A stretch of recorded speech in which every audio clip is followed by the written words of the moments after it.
You're listening to the Teach Better Talk podcast featuring expert educators eager to share progressive tactics to reach more students. Teach Better Talk is created by teachers and fueled by passion. Let's get started.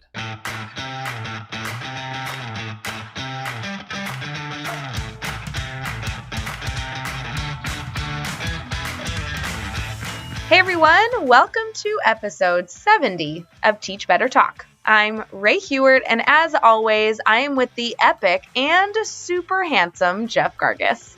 Epic, I get epic and super handsome. That's like two for. Why two, not just one of those in one to be for fair, episode? Jeff Kubiak is who submitted some words for you, and he submitted a list of about 25 different words. I decided to group those together because you are pretty epic, and I guess Jeff thinks you're who's super handsome. So there you go. I think Jeff's also super handsome, so I think that's perfectly fine. I will take it. I appreciate that. What's Jeff's handle? I forget it. That's a really great question. I'm so glad you asked. I'm going to speak slowly as I look it up to confirm because it would be so bad to get it wrong. Oh, here we go. On Twitter, it's actually just his name. It's Jeffrey Kubiak. Okay, so at Jeffrey Kubiak, that's Kubiak, right? That's right. Wow, you guys are so connected. You know how to spell his last name. By the way, big shout out, Jeffrey. His book came out just on the 3rd, on May 3rd. One Drop of Kindness, which is like a really the cutest cool children's story. book ever. Yes. And by the way, just so you're aware, I have 2 stickers on my laptop: the Teach Better sticker and a One Drop of Kindness sticker. That's it. Jeff sent it out to me a while back saying, and I got this little package, and I'm like, what is this from California? I'm like, oh, look at that. So big shout out to Jeff. It'd be a good idea if our listeners want a sticker, whether it be a Teach Better team sticker or a sticker about Jeff's new book, you should tweet at us or send us a message on Instagram or Facebook or whatever. We'll send y'all some stickers. Do it. Yeah, we can totally do that. So definitely do that. And then here's what else I want them to do. So do a sticker, but then I need you to go over to teachbetterconference.com and register to the conference in November so you can come to Ohio and show us the sticker on whatever you put it on. Oh, yeah, and there's an option. You can also get our book that's coming out in August, and we'll all 4 sign it for you as well. This is requiring a lot from our listeners. Are you really going to be this demanding only a few seconds Our in? listeners are amazing, Ray, and they can handle anything we throw at them. Dun, dun, dun. It's like tweet at us, get a sticker, and then go to teachbetterconference.com, register, and get the best thing ever in your life. Well, I couldn't agree more with you. I'm just saying, I thought you were going with tweet at us, get your sticker, and then when you receive it and put it on your laptop, send us a photo. And instead you're like, nope, we want in-person evidence. That's what I want. I want in-person evidence here in Ohio in November. And in return for that in-person evidence, we're going to give them Dave Burgess, Tall Tao Thompson, and Shelly Burgess, and Adam Welcome, and Ryan Sheehy, and Tara Martin, and Chad Ostrowski, and Tiffany Ott, and Ray Heward, and I'm going to be there too.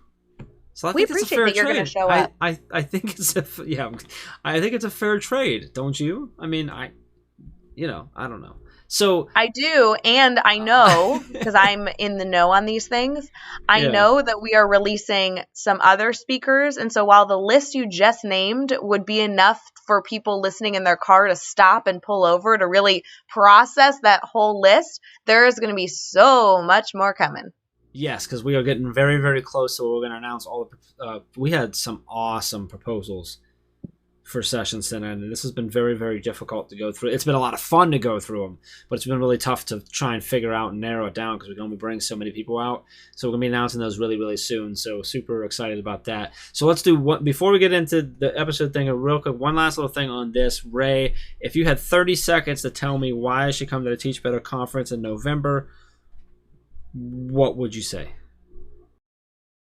My plug for the Teach Better conference is just about the fact that we are designing this by taking every single component we've learned from the thousands of conferences we've been at, and we are putting it into a format that allows you to take a journey. This isn't a conference where you're going to walk in, sit through a session or two, go get a long lunch, and just relax. While we hope it's relaxing, it's really going to be a growth journey. We are starting the process by all coming together. Chad is going to do an incredible activity to start us off. Then we have a full day of speakers. Then we have Tiffany. I mean, it's just going to be an epic transition from where we are now to where we're going to be at the end of the conference on Saturday afternoon. So if you are looking for just one event to really encompass your growth for the year, this is the one you need to be at, plain and simple. Well, you really built that up like it's going to be awesome. Like, we got a lot to live up to now. Well, I know we have a lot to do too, so we should get that to-do list going. We got a lot of work to do. Yeah, we should really do that. So, big shout out to all the speakers, everyone who applied to present. That's awesome. Can I give another shout? I want to give a shout out to the Summit County ESC, who's letting us take over their building for a couple of days, which is awesome. So super excited. They have no idea what they are about to be in for. I'm not sure they know what they signed up for, but it's going to be a good time. So we, however, knew exactly what we signed up for in this episode, but I think we got even more than we thought, because this was an awesome episode. Super excited. So Jennifer Wolfe has been in our PLN and came in, I think, through the Master Chat family for a while now. And we've always known she was awesome. Man, she brought it in this episode. It was really cool. She moderated Master Chat a few months ago, did an amazing job, went live with us on Facebook and had a good time. And then we finally got her on this podcast. I think she was perfect for episode number 70, to be honest. So really quick about Jennifer. So she defines herself as a writer, teacher, mom. And something she says is that she's dedicated to finding the extraordinary in the ordinary moments in life. Jennifer has taught English. She's currently teaching AVID. She's done yearbook and reading. She served as a mentor, teacher, department leader, AVID coordinator, a school technology coordinator. 28 years of experience. Just crazy. She's absolutely, definitely a HyperDoc fanatic. But what I love about her take on HyperDocs is that there's so much more than just a document with links in them. The way she connects it and how she looks at it and the way you can weave in and out and all this. It's just awesome to listen to her talk about that. And this was just a solid episode with some really cool advice, I think. A lot of little quotes that I pulled out from her that I was jotting down as we were going. Ray, I think you were doing the same, because you reacted pretty strongly at the end that you wanted a follow-up question for like everything she did in the 6 quick questions. What stood out most to you? Because we knew it was going to be a good episode because she's awesome, but like, what was it that really got you? I think it was her focus. Every single answer she gives is about teaching the whole student, making purposeful connections, and just ensuring that her students are growing through the relationships that she's built with them so she can reach them more deeply. I know that sounds cliche, but there was an answer to around, I don't even know what question it was. It was right after her success story that I think I even stopped. How embarrassing is this? I stopped our audio and was like, did we get that on recording? Because that was the coolest answer. She made this incredible analogy about being along the ride or along the journey with students rather than sitting back and watching them go through it. Yeah. And so it might have been, this is a little dramatic, it might have been my favorite kind of answer that we've had to that question. I know it's a huge statement because we've had incredible people, but pay attention. After that success story, it's a great story, by the way, but after that, it gets good. So super excited for you to listen to episode 70 with Jennifer Wolfe. All right, so we're here and we are talking with Jennifer Wolfe. And Jennifer, it is super awesome to have you on here. You've been in our PLN for a while now. You've been in the Master Chat family for a while, correct? Yes, I have. You moderated it, I think, just back in January, if I remember correctly. Right. So, we talked about HyperDocs. Yeah, we did. It was a great chat, too. If I remember correctly, I think that was, this is weird that I remember this, but I think that was Lexi, our social media manager, her first night, really being involved in a chat. And she was like, so I didn't know what HyperDocs were before tonight, but apparently they're awesome. I don't know why I remember that moment. It's crazy. So anyway, so you've been around for a while. You've been a part of the family, so it's awesome to have you on here now. Well, thank you. With us chatting. So we just really appreciate you taking the time and chatting with us. But how are you feeling right now? I'm feeling great, actually. I had a good day at work, and now I'm at home and this is a great way to wind things up. So yeah, really great. Well, Jennifer, I want to start off by allowing our listeners to get to know you a little bit. You're obviously very involved in education, and Jeff gave you a great introduction. But how do you describe yourself? I describe myself as a writer, teacher, mom. And I have those three descriptors because over the years of 28 years of teaching, they have kind of woven together in my life as my passion for writing and sharing stories and ideas about teaching and my children. And of course, teaching takes up most of my daytime, but being a mom has been the underlying current that has connected all of these things together. So, 20 years of teaching. I teach middle school, 7th, 8th, 9th. So some people describe me as crazy, but I think it's super fun. And in those jobs, I've tried lots of different things over the years. So right now I'm teaching English and AVID, and I teach a reading class, and I'm a Google certified educator. And my latest is a AVID staff developer. I just got hired to be a national trainer. So that's kind of lots of different things for me to do every day. Very cool. Can you dive, just for those who may not know, can you tell us a little bit about AVID? Oh, sure. AVID is a college and career readiness program that was started in the 1980s. It's a national program for kids to develop the skills to be college and career ready and 21st century learners. And we run elective classes in our middle school. I have an 8th and 9th grade elective class every day. And we work on everything from making sure kids are not only eligible for the most rigorous classes at school, but also have the support needed to be successful.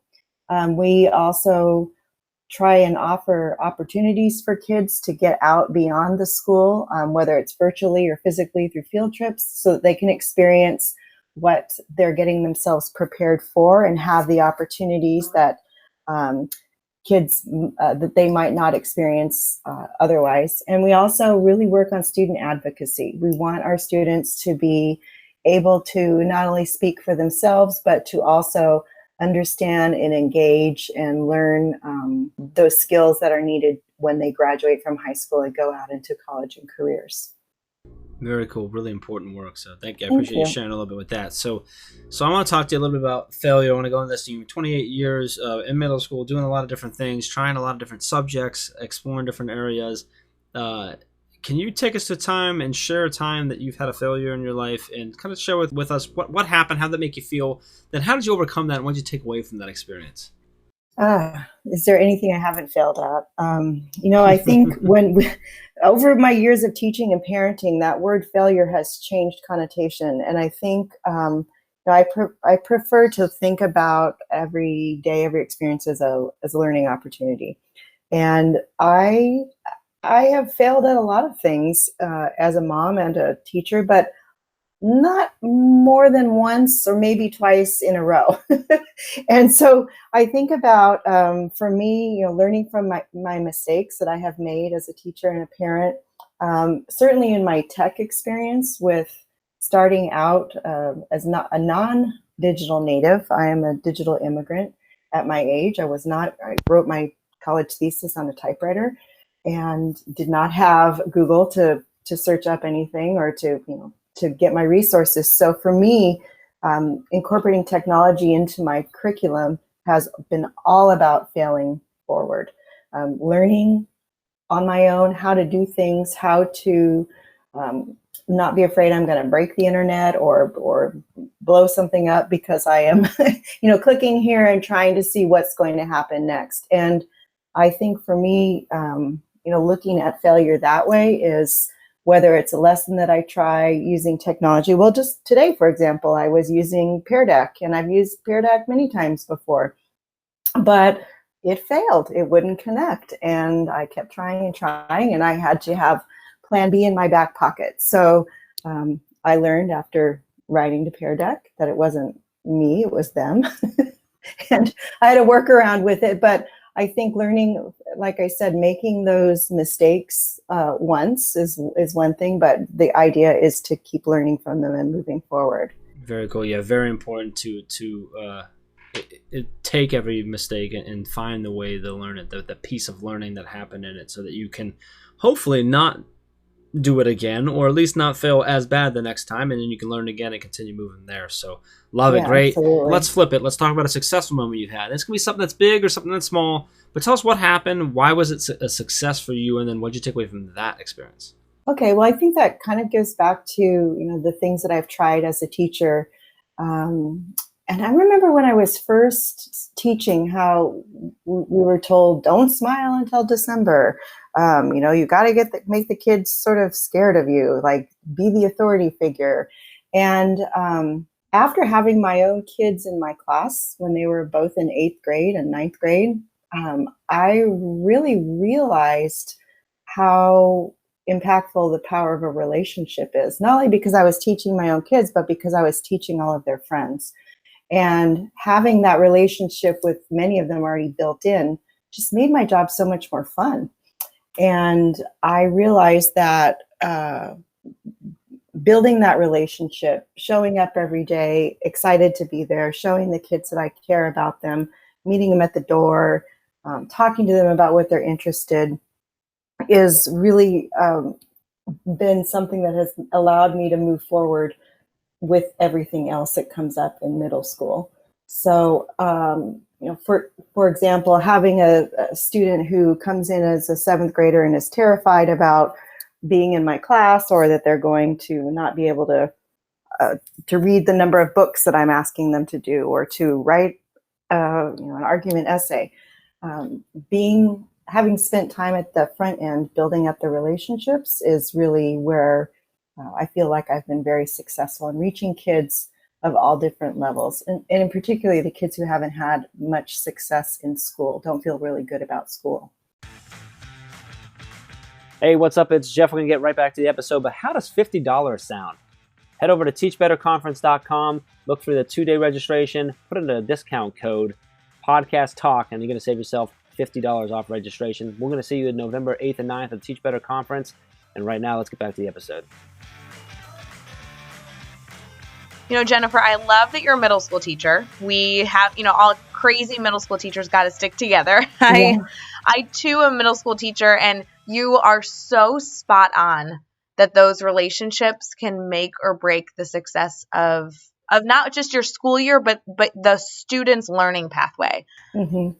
And it's amazing. I've taught a lot of students over the years. I am just fortunate enough this year to actually be teaching one of my good friend's children. And man, it's like you're starting 2 years in advance, right? You have already built those fundamentals, and the types of conversations about content are just so much deeper. Right. It really made me relook at my practice, and especially watching your own kids going through a school system that you've been a part of for so long, thinking about what everybody wants the best for their kids, and a lot of teachers call their students their kids, but are they really treating them like they are their kids? Are they really teaching like they would teach if that was their own child in their classroom? Really giving it the best that they can every day.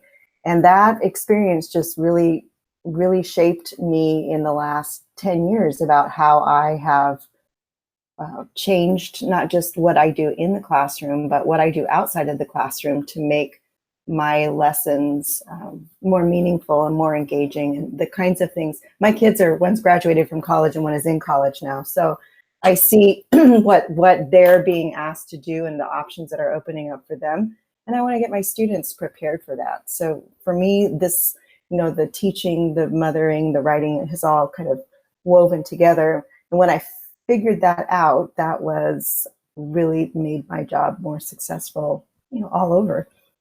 Well, I love that's another component I want to touch on. Your passion for not just preparing students with content, but preparing them for the real life skills, the essential skills, however you want to call them, Mm-hmm. for students to actually see where their impact lies, is something that you and I really have in common on top of the middle school component. I mean, Jeff, whether it be the Teach Further model, that obviously is what comes to mind for me, or anything in between, are opportunities to allow students to see the real world impact of their learning, and then for teachers to purposefully embed the whole child skills that we need to be focusing on in our classroom throughout the content could not be more important. I love that that's something that you hold so close. Yeah, absolutely. I think that the failures that I had from starting to teach during the No Child Left Behind, well, actually I started before that, but during the No Child Left Behind movement, where everything was test focused and it was all about the outcome at all cost. And I think we really did a huge disservice, obviously to our students, but also to our teachers, because we took away a lot of the joy that comes from building relationships and watching. There's somebody who mentioned a phrase that stuck in my head, that they want to be the guide on the ride. We were taught to be the sage on the stage, and then you have the guide on the side. I want to be the guide on the ride. I want to be right in there with my kids, experiencing what they're learning, giving them feedback, coaching them along the way, not just reacting when they turn in an assignment and they haven't met the standard. I want to know ahead of time, before they even turn something in for evaluation, where they are, what they know, where they need to push themselves a little bit more. What you just said, I don't know how the rest of this podcast is going to go, but that is my favorite thing that we have recorded, Jeff. I could not agree more. And it's funny because as you see teachers transition, they started to see that these skills were missing. So they started to teach them in isolation. Right. And the idea of blending them within content, gosh, I mean, we've hit a nerve. I love this. I love your analogy and the importance of teachers to see these connections and then know that tools exist for them to do that. Right.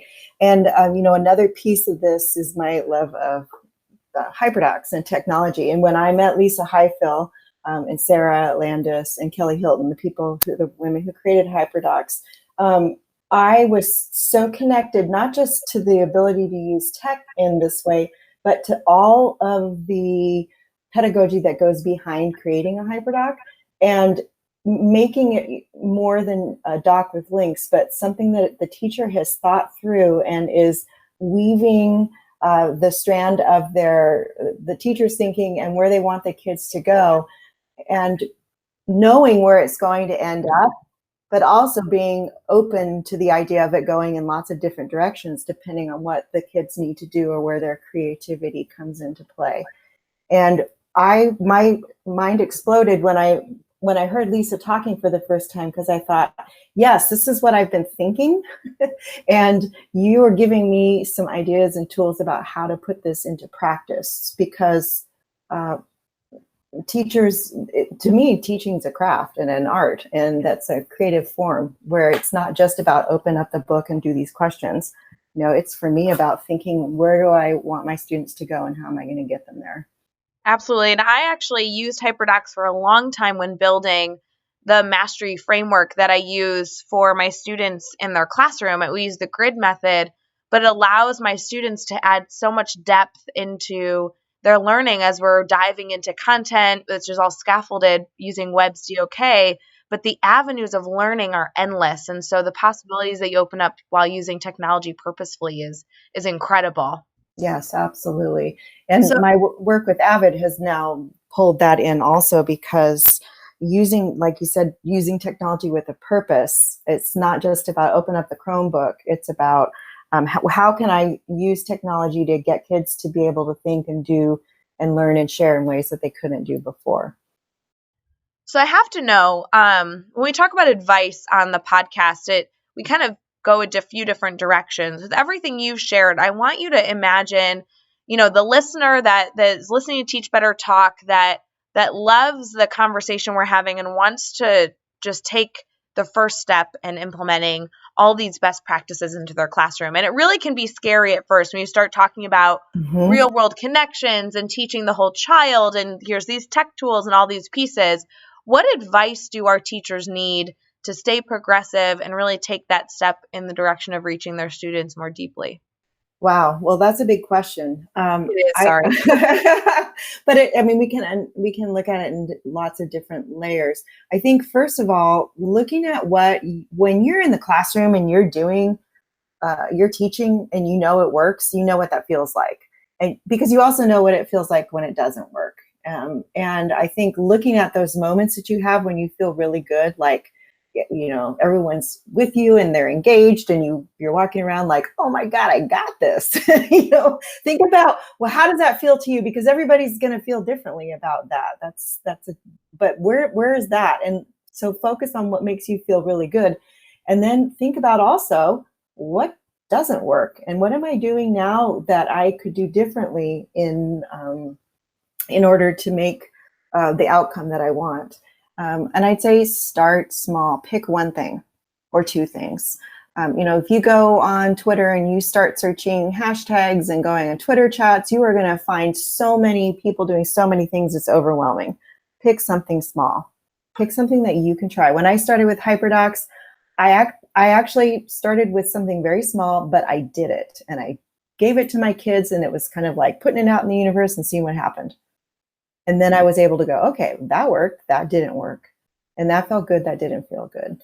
That would be the first thing that I would say to somebody. Just start small, pick one small thing that you could do differently to get the outcome that you want. It's really cool that you say that to start small, because actually in episode 69 with Bruce and Aaron Umstead, they both sort of touched on that on a project that they're working on, and Bruce said that he has a tendency of like just going bigger ideas.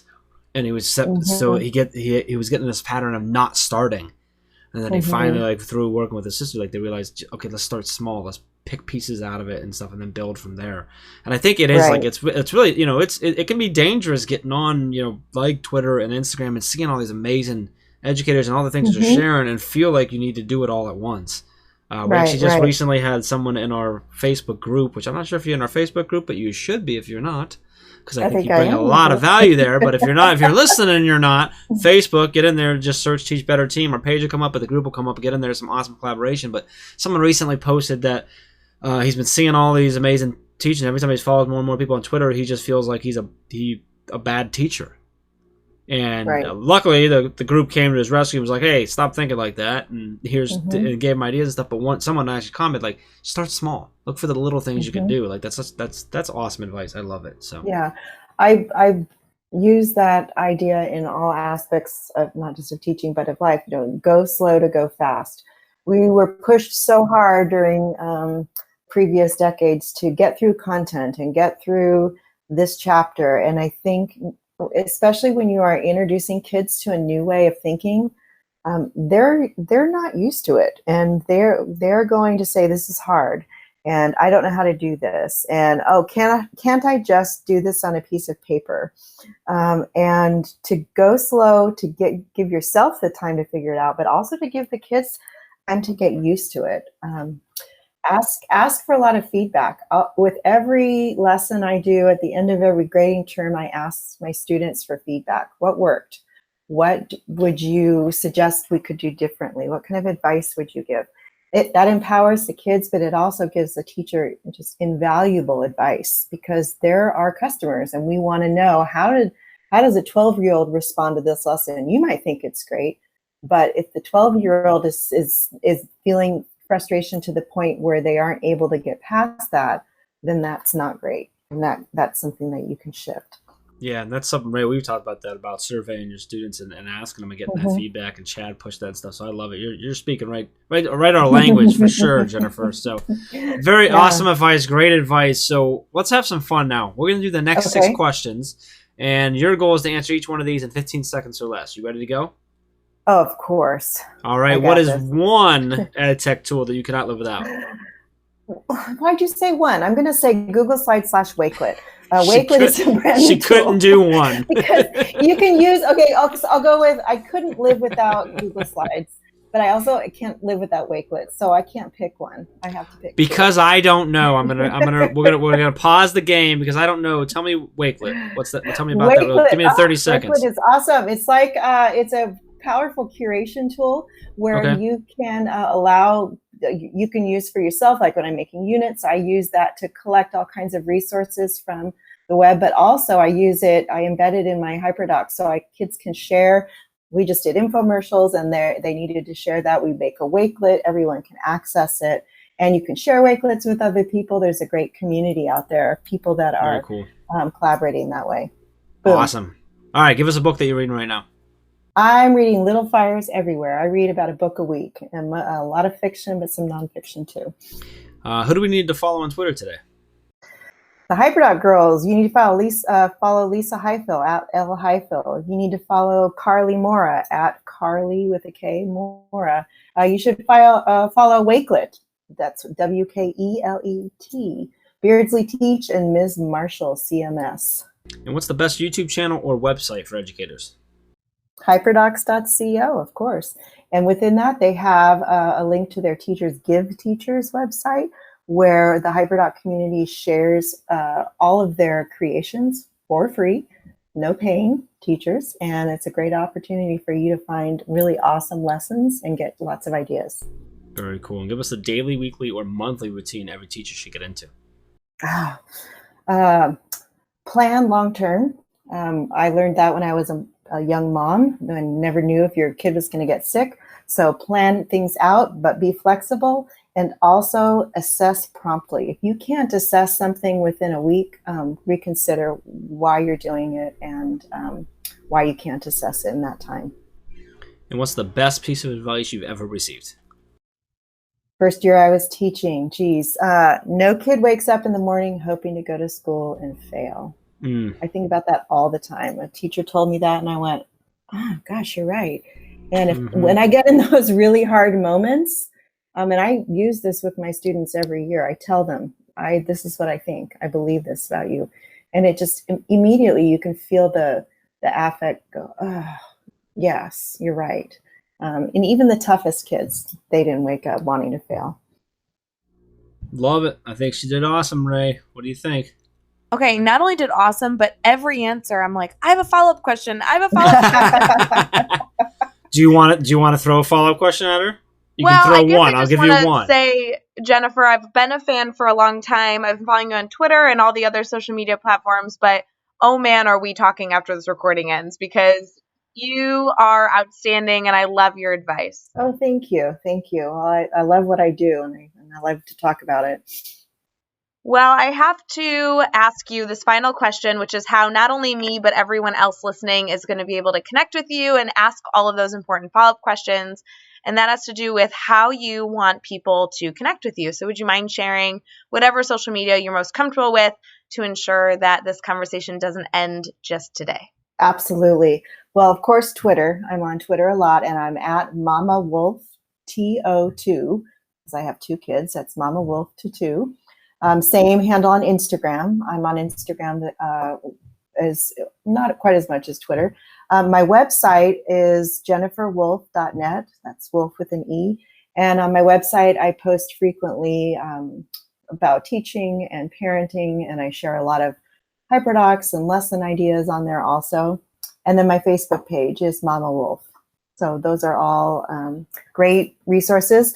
And if you're interested in checking out Wakelet, you can also go to wakelet.com, and there I am at Jennifer Wolfe 3929. Very cool. And you can check out all the links and resources and everything we've mentioned in this episode over at teachbetter.com in the show notes, as well as those really important links to connect with and ask all those follow-up questions to Jennifer as well. So head over to teachbetter.com for all of that. Be sure to hit subscribe so you don't miss any upcoming episodes. And if you can give us a rating and review, we'd really appreciate that as well. And then I really want you to take it one step further. I want you to think of 3 of your colleagues who need to hear these amazing stories and share this podcast with them, because a lot of you are listening. You may be subscribed, but you haven't told your friends, your family, and your colleagues that this is the best podcast in the world. And we want them to know that, because we want them to hear these stories. So please do that. And Jennifer, wow, this was. I'm really glad. It took us a while to get you on here, but I'm kind of glad that we kind of let it go to episode 70. It worked really well, I think. Awesome. And super excited to have you in here with us and chatting and sharing your story and your knowledge and getting Ray all jazzed up for additional questions afterwards. So thank you so much. We just appreciate your time a whole lot. My pleasure. Absolute pleasure to talk to you. And until next time, let's get out there and let's teach better.